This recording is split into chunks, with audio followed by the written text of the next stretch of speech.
morning, everyone. I am Angel Sasaluga. My topic is cultural relativism. Who wants to read? Selva. Cultural relativism, the idea that an individual's beliefs, values, and practices should be understood based on that individual's own culture rather than being judged against the criteria of others. Cultural relativism emphasizes that there is no universal standard for judging cultural beliefs, values, and practices. Instead, it should be interpreted within the context of each culture, as what we see right or wrong is shaped by cultural norms and histories. This approach aims to promote understanding and avoid ethnocentricism, or the tendency to judge other cultures by one's own cultural standards. Slide. Who wants to read that? Read that. At the end of the lesson, students can cite the advantages and dangers of cultural relativism. Define cultural relativism, states relationships among cultural practices. Who wants to answer this question? Why can all cultural practices be always correct? And try that. Because we all have different culture and practices and different beliefs in our own culture. It cannot be connected because not all cultural practices can be always correct as they may conflict with universal human rights, ethical principles, and evolving social values. Who wants to read?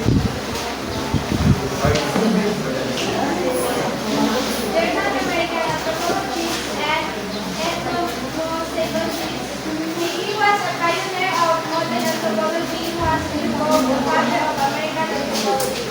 His work is associated with the movements known as historical particularism and cultural relativism. Franz Boas was a German-American anthropologist and ethnomusicologist,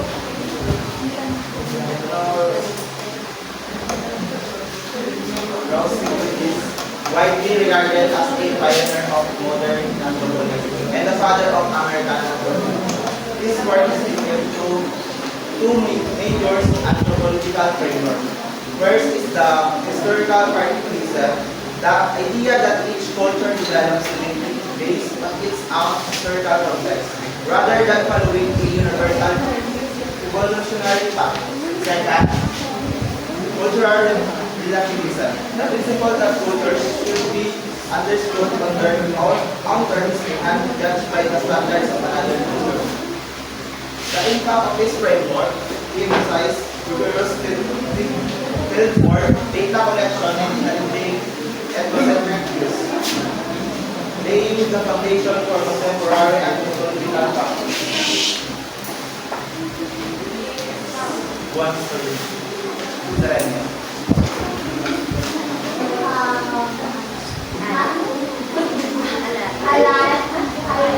Alain Locke, a philosopher and social theorist, first using the term cultural relativism and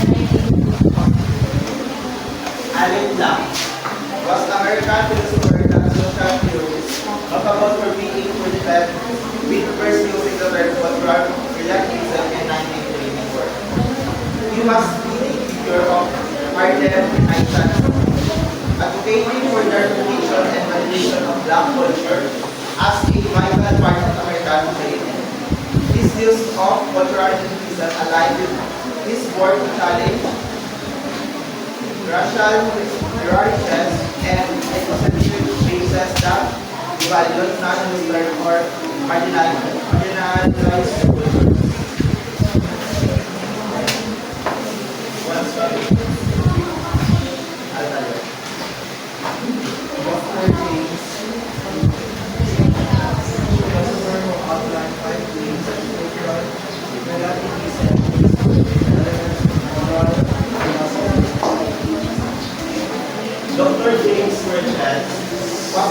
American moral philosopher, best known for outlining 5 states of cultural relativism. In his influential book, The Elements of Moral Philosophy. Buwan sa rin na 5 things. Fernandez. These ways are different societies have different moral codes. The moral code of a society determines what is right and wrong. Right or wrong, there is no objective standard considered better than others. There are no universal moral truths, or the moral code of a particular society has a special status in its structure, one among them. If it is arrogant for one culture to judge another culture, there should tolerance among them. First, Clay recognizes that moral beliefs and practices vary widely across cultures from north and family structure to views on issues like warfare or resources distribution. And the second, claims posits that the world is not universal. What is typical in a group is determined solely by its own rules, with no one overarching benchmark to compare or compare. And the third claims there are no timeless or across cultural moral principles that apply to all human beings. And the fourth claim rejects the idea that any cultural ethics, including one's own, are inherently superior or more benevolent than others. And the last claim argues that judging other cultures by one standards is arrogant. So much are respect and acceptance should guide interaction.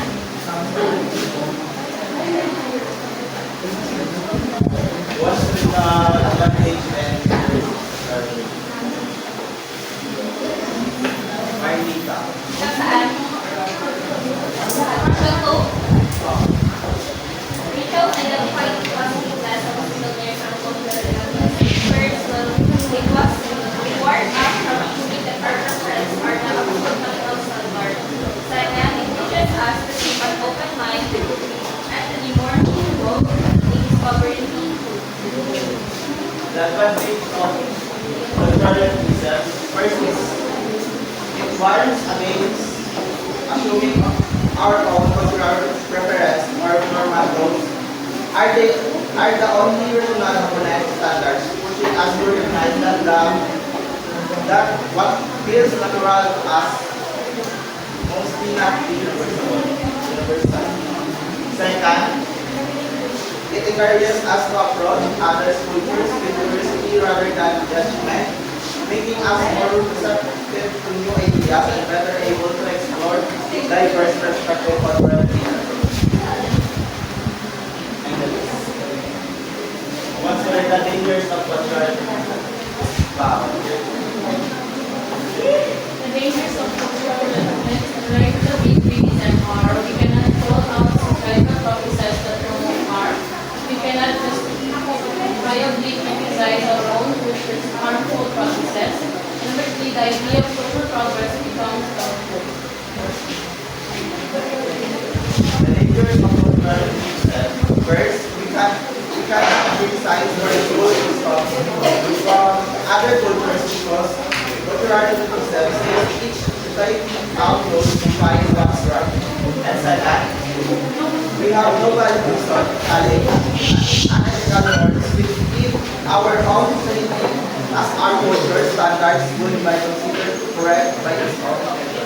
The last, the idea of making social training better, like advancing rights, falls apart because there's no way to say